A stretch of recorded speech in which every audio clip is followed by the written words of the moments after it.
think that you can name the last time that Samsung had a single processor inside of all models in a line of phones globally? Well, I couldn't think of that, and so I had to look it up. And the last time that Samsung had released a Galaxy line of phones globally with the same chipset was way back in 2015. 8 years later, Samsung is finally returning to a single processor with the special overclocked version of Qualcomm Snapdragon 8 Gen 2 for Galaxy. But it begs the question, why isn't there an Exynos model? So let's talk about it. For years, the eye roll has arrived with every new launch as users scan through the spec sheets, only to find that depending on where you live in the world, you may or may not get certain features, performance, etc.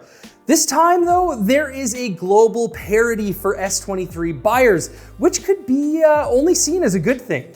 Understandably though, the Exynos versus Snapdragon headache is one that Samsung has already been reluctant to discuss openly, especially in numerous years of controversial silicon performance, such as last year's S22 models. And yet Exynos has long been a feather in the cap of Samsung.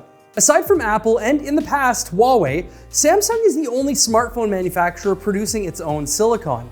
At first I thought, well, wait, what about Google? But even Google relied on Exynos architecture and Samsung's manufacturing. Not only does that lend the brand additional prestige, but Samsung, in theory, has Exynos, which ensures that they retain low-level input on the direction of the performance and essential features of its handsets. Not to mention, it's a healthy buffer against Qualcomm's dominance in the Android SoC space. So with that in mind, the absence of an Exynos-powered Galaxy S23 is a glaring omission. Even with the promise of ray tracing to future-proof 2022 Exynos-powered Galaxy phones, last year was not a good year for the X. Overheating under stress resulted in game-optimizing service throttling controversy and previous issues with the now extinct custom Mongoose CPUs. It's starting to look like Exynos may have already seen its best days. Of course, you'll say that's a little bit of an oversimplification, and of course you're right. As our writer Rob Triggs had stated in the full article on this topic, silicon roadmaps play out over several years. Samsung has had their stumbling blocks. They've tested things out and they've had some successes and some failures.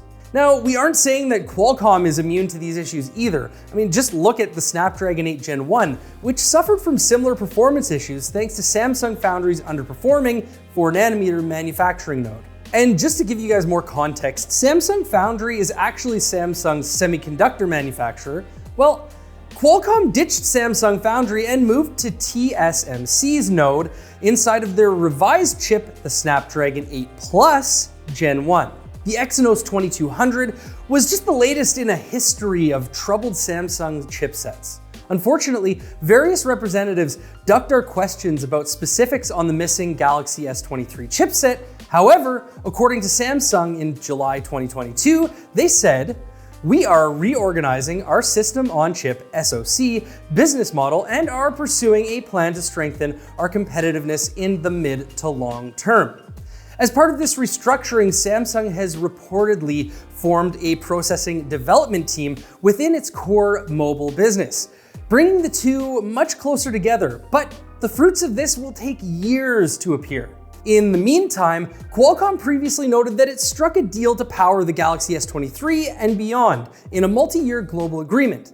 And if you're reading between the lines, we likely won't see a Samsung chipset in 2024 either. Now, speculation is that Samsung will have a revamped chipset to launch in 2025, which could be a much needed rebuff of the looming Qualcomm Orion CPU-powered platform coming in the next few years. So if there's no Galaxy S23 Exynos model, are you missing out? Probably not. Exynos looks to be on a hiatus while Samsung conducts root and branch restructuring of both its foundry and silicon design ambitions and its capabilities. The lack of an Exynos Galaxy S23 isn't simply down to a single issue though. There are broader signs that Samsung semiconductor operations could become more streamlined to better compete with both its silicon developer and manufacturing rivals.